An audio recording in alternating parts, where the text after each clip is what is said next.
if I was to have a conversation with Vladimir Putin and or Volodymyr Zelensky, is there something you would ask about the time in the KGB, the time in his past? We are, all of us, men and women, are creations of the experiences we have throughout Yes. life, early on in life and through the formative experiences, successes and failures. So, Yeah, you just said the key words. I would ask, without giving away anything, just being high level, your biggest success and your biggest failure. as a politician or No, as a KGB agent, we're talking in the realm of KGB. When the wall came down, and he was in an office, a KGB office in the city of Dresden, and East Germans were uh, besieging Stasi offices, and they also dropped by the KGB office, and they were that was pretty threatening. It looked like they were actually storm the office and get the documents and stuff like that. And initially, the first demonstration um, was told that if they come any closer, weapons would be used. So they disappeared, and then they came back, and I don't know. Somebody in that office called Berlin and said, well, "What are we going to do? Are we allowed to use force?" And the answer came back that Gorbachev said, "Absolutely not." And so this is where Putin, all of a sudden, he was at one point a member of the greatest, the most powerful intelligence organization in the world, and all of a sudden he was powerless, and he had to watch how this was a defeat, big one. yeah. And It's supposedly a powerful intelligence agency cowering, yeah, sort of crawling back into a position of weakness. and he probably promised himself, never again. Russia needs to be great again. The KGB, FSB, Russia, the Russian Empire needs to rise again. And that there's a feeling for him that that's, as he talks about the collapse of the Soviet Union being a great tragedy, right. There's a feeling like that was like never again. Yeah, and I believe that he has a strong conviction that I don't know if he's religious. He carries a cross now, but I don't know what that means. But somehow, but that it's the destiny of the Russian nation to be great, and that is sort of that's whether it's determined by God or some higher power. That is very important for him.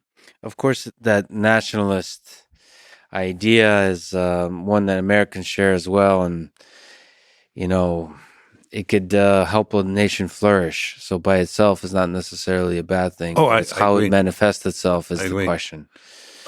Well, one other thing is, if I were to get a chat with the Ukrainian president, I would ask him how many lives. What is the equation between giving up some land and how many lives are worth this land? And it's a good way to phrase the question. Of course, that question gets you killed in Ukraine.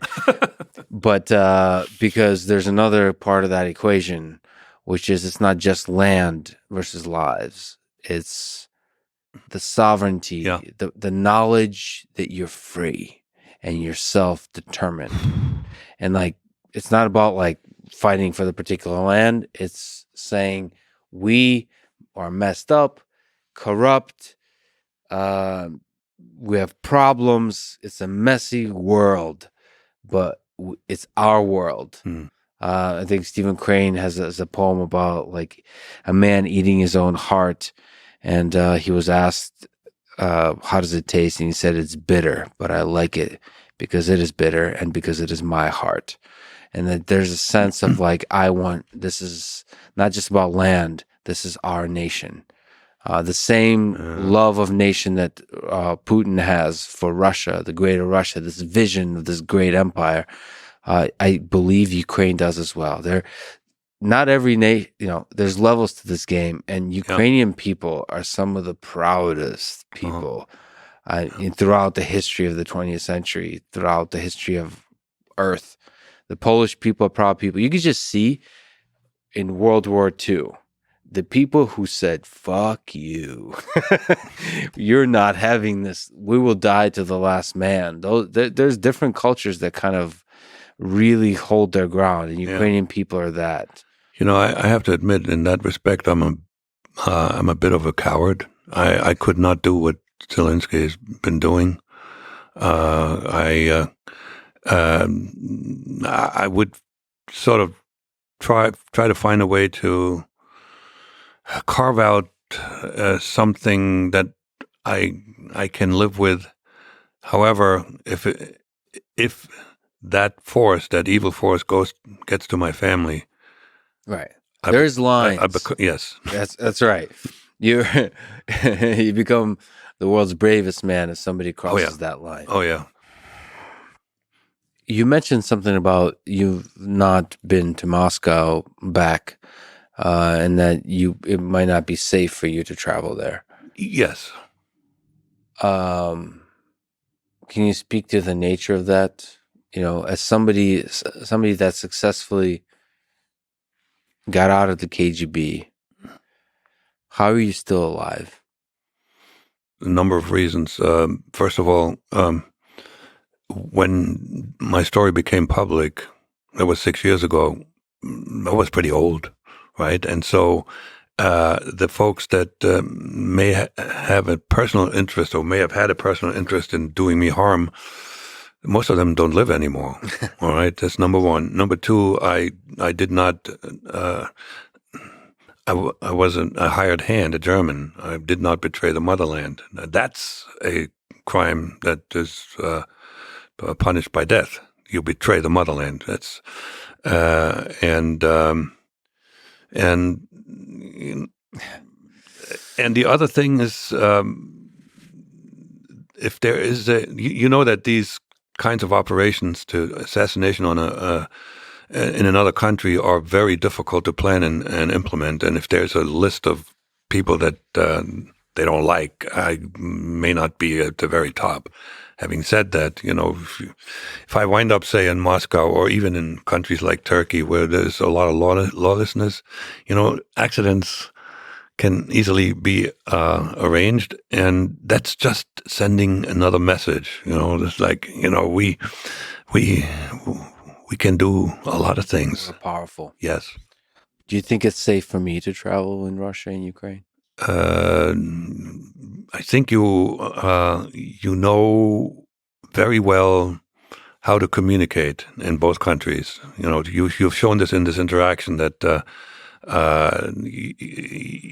you have a lot of empathy for the people you'll be talking with, and empathy means good understanding where they're coming from, and then there are lines that you can't cross. Yeah. Like the question that I was going to ask Zelensky, you're not going to ask. Good for you. Yeah. Isn't that the funny thing about this world? There's lines. There's lines everywhere. Even in love, even in personal relationships, there's lines you should not cross.